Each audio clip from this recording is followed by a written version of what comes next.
Защо руските медии така упорито се опитват да скрият това? Нали то се отнася и за техния живот също? Ето, този учен нееднократно е записвал видеообращения към руснаците и към Путин. И не, това не е за политика. Той се опитва да предупреди за това, което всеки момент може да се случи в Сибир. Нито един руски учен още не е успял да го опровергае, въпреки че се опитаха. И когато разбраха, че няма да успеят да го опровергаят, по телевизията започнаха да излизат ето такива сюжети. Налице е някаква луда измислица. Но точките над И вече са поставени от Рейдовка, която успя да установи, че в реалния живот по принцип никакъв Егон Чолакян не съществува, а неговият виртуален образ е създаден от украински сектанти.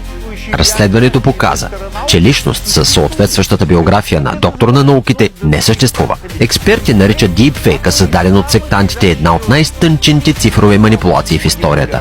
Дипфейк, глупости. Тъпанари сте вие завършени. А това интересно също ли е дипфейк? Не отлагайте. Вижте сами неговото видеообращение до края. Това се отнася за вашия живот, за живота на вашите деца, роднини, близки. И ако това го види всеки, мисля, че светът ще стане много по-добър. Може да се види ето тук.